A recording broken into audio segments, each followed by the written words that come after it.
의미에 대해서 조금 한번 되새겨보는 그런 이야기를 나누고 싶습니다. 의미 그러면 여러분들 머릿속에 굉장히 여러 사람이 떠오를 텐데요. 그 중에 제일 대표적인 사람, 빅터 프랭클 얘기를 조금 하려고 합니다. 죽음의 수용소에서 우리 모두 잘 많이 읽은 책들이죠. 안 읽으신 분들은 꼭 일독을 권하고요. 이 책이 이제 수용소로 끌려가서 수용소에서의 삶을 그려내고 있는 책인데 첫 장면을 보면은 빅터 프랭클이 평생을 쌓아온 것을 이제 원고로 만든 것을 들고 들어가는데 그걸 뺏기죠. 그러니까 자신이 목표한 바, 보통 그걸 우리가 의미라고 생각해요. 그것을 상실한 것으로부터 이야기가 출발이 되죠. 목표를 달성하기 위해서 자기가 그동안 쌓았던 것이 완전히 상실된 이 상태, 의미가 없어질 수밖에 없는 상태이죠. 뿐만 아니라 수용소에서의 삶을 보면, 뭐 제일 극단적으로 함께 수용 생활을 하던 수용인들이 죽음의 장소로 막 끌려가는 비참한 상황을 바라보고 있으면서도 자기는 빵을 먹고 있는 이제 이런 인간의 가장 처참한 것을 스스로 경험하는 결국은 자기를 부정할 수밖에 없는 상황을 살아가다가 어느 순간이 되면서 빅터 프랭클이 다른 수용자들이 생명을 유지하는 것을 도와주는 일, 결국은 이타적, 자기를 희생하면서 이타적 행위를 하는 데서 비로소 이것이 의미구나 하는 것을 깨닫게 됩니다. 그리고 좀 다른 모습도 그려지고 있는데요. 수용인들이 이렇게 모여서 뭐 작은 파티처럼 여럿이 모여서 그 수용소라는 어처구니 없는 그 처참한 상황에서도 작은 기쁨들을 함께 느끼는 것에 의미 같은 것들을 발견하게 됩니다. 이 의미로 인해서 2차 세계대전이 끝날 때까지 수용소에서 잘 견디게 되죠. 그것이 깨달음이 돼서 빅터 프랭클은 의미의 치료, 그러니까 로고테라피라는 하나의 정신적 문제를 해결하는 방법을 개발을 했다는 것이 이제 이 책이 갖고 있는 전체 스토리죠.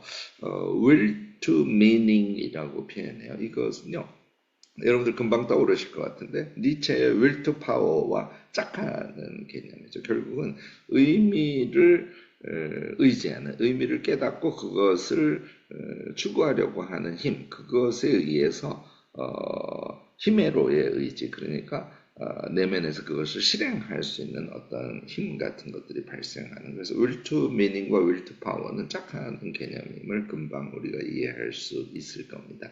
이 생각 방식을 저는 우리의 일상에 좀 잘 도입을 했으면 하는 그런 생각을 갖고 있습니다. 우리의 삶이라는 것은 잘 들여다보면 태어나서 인간으로서 삶을 살아가는 그냥 생존의 삶들이 있어요. 우리가 먹고, 물론 이제 그런 것에 기쁨이 있죠. 자고, 뭐 옷을 입고 하는, 여기에도 약간씩의 의미를 부여할 수 있지만 어쨌든 생존을 중심으로 하는 우리의 본성적인 행위들이 있고요. 다른 행위들은 의미를 추구하는 것이라고 저는 볼 수 있다고 생각합니다. 대체로 크게 나누면, 우리 같이 이제 매일 새벽에 이렇게 공부하는 사람들은 특히 그런데요. 자기를 성장시키는 일들이 있고요. 그것을 베이직으로 해서 일을 하고요. 그 다음에 관계를 맺어가는 것, 그것이 우리의 삶이죠.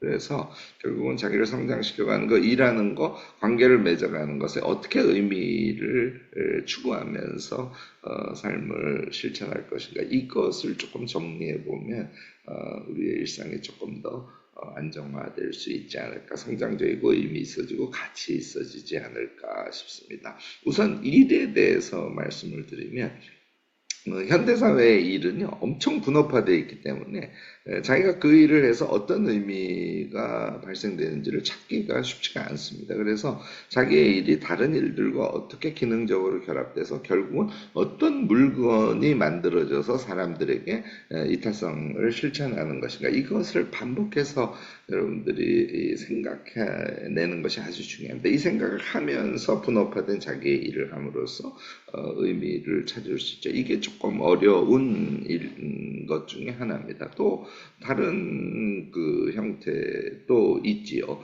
우리가 틀림없이 의미를 금방 확인할 수 있어요. 그러니까 이타적인 행위의 가치를 금방 찾을 수 있는 대표적인 게 민원적인 일이에요. 사람을 직접 대면해서 하는 일들인데 그것은 그를 위해서 행위하면 이타적 행위를 하는 정말 의미로운 그런 일의 설정이 가능하거든요. 그런데 문제는 오전에 예를 들어서 20명, 오후에 30명씩 대응을 한다고 치면 그것이 쉽지가 않습니다. 이것은 민원창구에서 업무를 하시는 공무원에서 의사 선생님까지 다 마찬가지입니다. 사실 저처럼 교수 생활을 한 사람들도 마찬가지죠. 사람을 직접 대면해서 이타성을 실천하는 것이 현실적으로 쉽지 않다는 거예요. 그럴 때 제가 타협안을 제시하죠. 오전에 20명 만나면 그중에 3명에 대해서라도 정말 진심을 다해서 이타성을 실천해 보세요. 그것이 우리에게 의미로 가치로 다가오기 시작할 겁니다. 이런 말씀을 드리죠. 물건을 만들어서 파는 사람, 이거는 만드는 물건을 이타적으로 만들면 그것 자체가 우리 인생에서 엄청난 의미입니다. 그것에 의해서 결과적으로는 돈도 많이 벌 수 있게 되고요. 한 가지 더 예를 들면 글쓰기를 한다고 칩시다. 글쓰기를 하는 것을 내가 뭐 그것이 전업의 일일 수도 있고 아주 내 일상에서 부분이지만 하나의 일로 자리 잡은 분들이 많이 있으시죠. 우리 오늘 제 이야기를 듣는 분들 중에도 많이 있을 텐데 글쓰기가 이타성의 의미이다라고 생각하는 것이 글의 질을 높여줄 뿐만 아니라 글의 성격적인 가치도 높여줍니다. 글을 잘 쓰려고 해서는 답이 안 나와요. 제가 요새 언더커버라는 이 노래 프로를 열심히 보고 있는데, 재밌게 보고 있는데요. 노래하는 걸 들어보면, 이타적으로 노래하는 사람하고, 노래 그 자체를 잘하려고 기를 쓰는 사람이 구별이 돼요. 전자가 훨씬 더 감동으로 와닿는 거 여러분들도 느끼실 건데, 이런 것이, 울트 미닝 아닐까 싶습니다. 두 번째는 관계에 대한 것인데요. 관계는 상대적으로 좀 수월하죠. 관계를 맺는데 무조건 상대를 위해서 행위하려고 하는 것. 이거는 뭐 너무 심플하지만 실천하기 만만치 않지만 아주 중요한 그런 지점 아닐까 싶습니다. 타인을 위해서 행위하면 그 안에 기쁨이 있고 그 안에 관계의 성장이 있다는 거 우리가 쉽게 아는데 자꾸 나는 어떻게 보일까? 나는 뭘까라는 것을 관계 속에서 자꾸 생각들을 하시는 것 같아요. 그것은 그다지 중요하지 않고 그런 윌트 미닝과 윌트 파워에 의해서 삶을 살아가는 우리 그 자체 그걸 이제 존재라고 하는데 이타적인 행위에 의해서 존재가 비로소 의미 있어지는 것임을 잊지 마시고 우리 자신을 자꾸 어떻게 하면 조금 더 잘난 모습을 보일까 등등 이런 것을 좀 비워낼 수 있도록 관계 자체의 이타성을 적극적으로 실천할 수 있도록 노력을 해보시면 어떨까 싶습니다.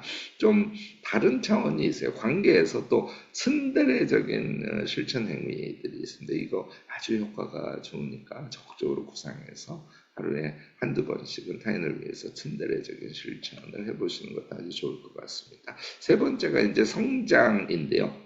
성장도 내가 실력이 있는 사람이 돼야지, 내가 더 잘나야지, 이런 성장이 있는가 하면 앞서 이야기한 우리 삶의 아주 중요 부분을 차지하는 일과 관계, 이 모두가 기본적인 능력을 필요로 하거든요. 그래서 그 능력이 안 되면 어떤 의미를 추구하려고 하는 의지가 있음에도 불구하고 실행 자체가 안 돼 버리는 거예요. 그래서 저는 이런 것을 이제 자유라고 칭하는데 우리의 성장은 이타적인 행위를 자유롭게 행위할 수 있도록 자기를 키워가는 것이다. 이렇게 성장을 위한 현재의 자신의 노력에 의미를 부여해 보시기를 바랍니다. 이게 훨씬 더 지속력과 어떤 노력의 강도 같은 것을 보장한다는 것도 오늘 함께 생각을 해보시면 어떨까 싶습니다.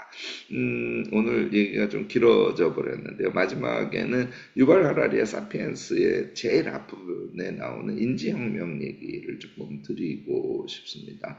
그 이후에 이제 농업혁명이라든지 어떤 통합, 뭐 국가를 형성한다든지 사회를 조직 운영하는 그런 혁명, 그리고 마지막에 이제 과학혁명, 이 네 가지를 사피엔스에서 이제 제시를 하고 있는데 이 빅히스토리에서는 엄청난 발견이죠. 특히 제일 앞에 인지혁명이 큰 발견인데 이 인지혁명의 핵심적인 내용은 인간은 상상을 현재 존재하지 않는 것을 상상하는 그런 인지혁명을 달성을 했다는 거예요. 그래서 국가 같은 것을 이제 상상할 줄 알기 때문에 다른 동물과는 달리 이 거대한 그런 사회조직이 형성될 수 있었고 그것이 이제 인간이 이 전 지구를 뭐 좋은 건 아닙니다만 이제 생존하고 지배하는 그런 위치가 되었다라고 얘기를 하는 것이죠. 근데 이 상상의 인지 능력은 두 가지가 있어요. 좀 이분법적인 얘기긴 합니다만 긍정적인 상상하고 부정적인 상상이 있거든요.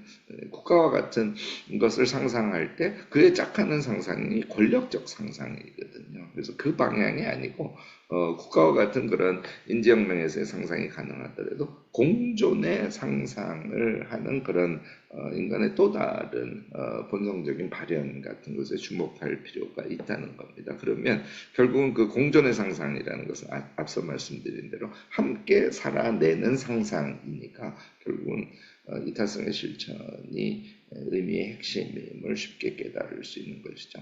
인간의 인지혁명에서 인지능력의 저는 핵심은 의미를 상상할 수 있고 그 의미의 핵심으로 함께 살아가는 것, 즉 각각의 개체가 이타성을 함께 실천하는 것에 의미를 상상해낼 수 있는 힘, 이것이 인지혁명의 핵심일 수 있다. 이렇게 저는 생각을 해보았습니다. 네, 오늘 여러분들과 의미란 무엇인가, 의미가 우리 삶에서 어떤 가치를 갖는가에 대해서 이야기해 보았습니다. 조금 월요일 첫날부터 길어서 죄송합니다. 여러분들이 하루를 살아낼 때 의미를 점점 생각하면서 구체적 행위를 할 수 있는 계기로 제 이야기가 조금이라도 작용을 하면 좋을 것 같습니다. 네, 이것으로 오늘 김 교수의 매일 5분 강의 마무리하고요. 내일 아침에 다시 여러분들을 찾아뵙도록 하겠습니다. 내일 아침 뵐 때까지 모두 안녕.